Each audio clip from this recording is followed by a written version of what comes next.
Hey guys, what's going on? Thank you so much for clicking on the video. It's time once again for another discussion. Now, what brought upon this one were the comments made by the president of Square Enix in regards to one of my biggest complaints, probably my #1 issue with the company in the past 10 years, and that has to do with their handling of past franchises. Now, it's no shocker to anyone that I have a laundry list of complaints when it comes to Square Enix, but none of them really rank as high as how just Square Enix as a whole is a shell of their former self, especially compared to the early 2000s, the 90s, the 80s. The amount of quality releases that they released then compared to now, it's just no comparison. I don't want to hear people put up stuff like Final Fantasy 15. Like, you were not going to put Final Fantasy 15 in the same category as Chrono Trigger and Final Fantasy 6. You were just not going to do that. I will not stand for that. You know what I'm saying? They've had a couple of hidden gems here and there, like my personal favorite, The World Ends With You. But let's be real. Way back when, in their heyday, was where Square was at the top of their game. So, why am I doing this discussion video? It's because I think things might be shifting. There might be a paradigm shift towards that era of gaming. In this particular interview conducted with the president, Yosuke Matsuda, he was talking about the success of Nintendo Switch and how it's going to make it easier for them to leverage their back catalog of assets. They want to be more proactive in creating new IP while rebooting past titles for Nintendo Switch. Now, before I get into his particular comments, I actually want to compound off that statement with something I've noticed here recently. And that is the revival of the AA/single A medium for gaming. I'm not going to turn this into a discussion on the differences between AAA, AA, single A, and indie and why it's just so stupid to have to label every single thing. But there is some truth that comes with the type of games you see on platform.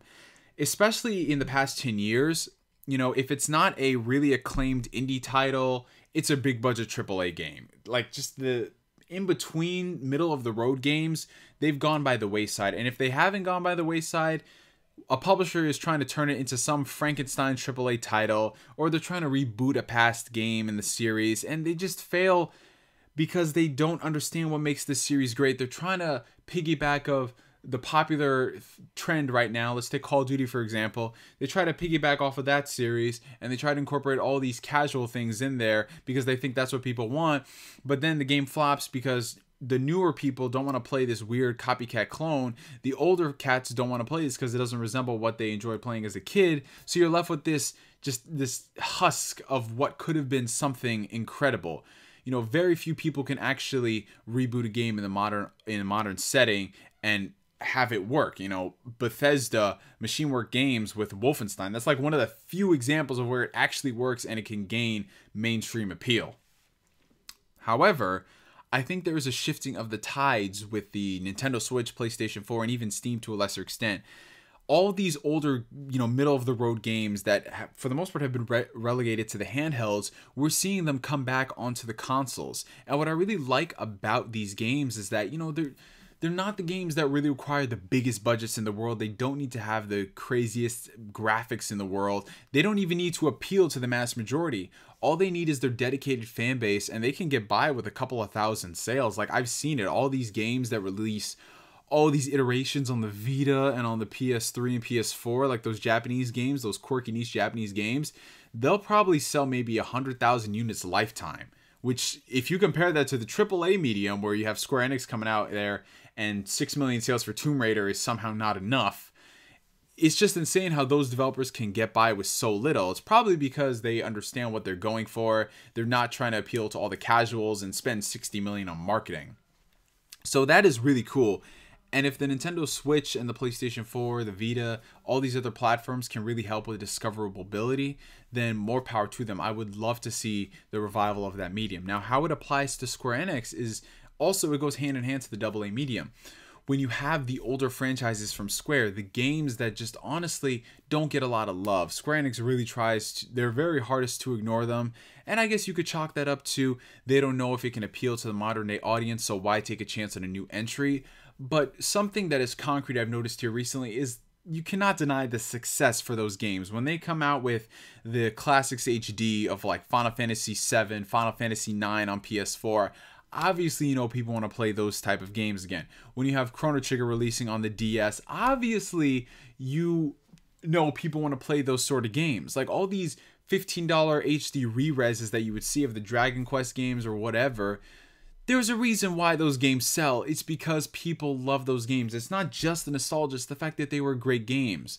So maybe they just need to take the template of those games and release it on the new system. And why I think the Nintendo Switch can really help them with that is because not only is I think the system actually cheaper to develop for than other platforms, but the discoverability aspect is really good. The Switch is still very young. It is still an infant system.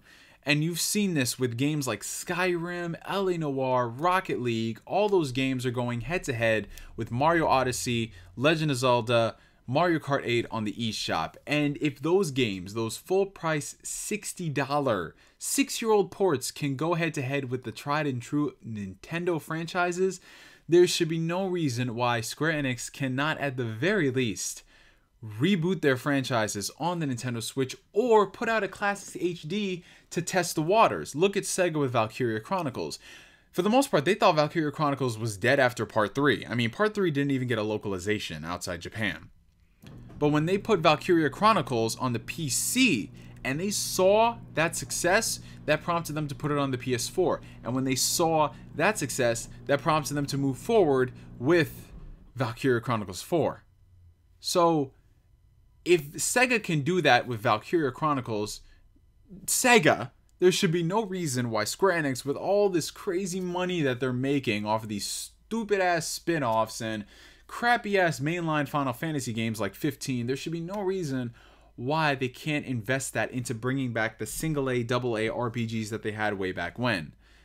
And if all they need to do is just translate it and put it on the Switch and don't have to worry about the fancy graphical improvements, I think that'll be enough for a lot of people, because you could use that to test the waters and maybe we can get a new installment in that franchise. You don't really need to do this crazy stuff. You don't need to make it into a casual game. You don't need to go and modernize it, like that word has been so bastardized. You just need to give us these classic experiences, and y'all know the franchises that I'm talking about. So if they want to do this and the Switch is going to be their platform, I am all for it. I love it. And I think it will bring a lot more diversity to gaming, because Japanese RPGs, for the most part, the AAA scene has been pretty barren for the most part. It's only been with these smaller niche titles that we've gotten a good amount of support from JRPGs. The stuff coming from Bombco, the occasional Square Enix title here and there like Bravely Default.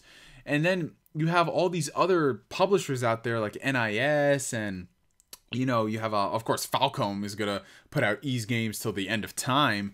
Like those games I think could thrive on the Nintendo Switch, and if they want to go above and beyond with them, I think they can make even more bank, like finally utilize more powerful hardware than just the 3DS or the Vita. Anyways, you guys, what do you think about the comments from the Square Enix president? What franchises do you want them to bring back? I would love localizations for games that never came out. I would love Classics HD treatment. I would love new iterations entirely. Just keep it true to what made those franchises great, and I think everyone will be happy. For me, for now, my name is NGS signing out, and like always, I will catch you guys later. Peace.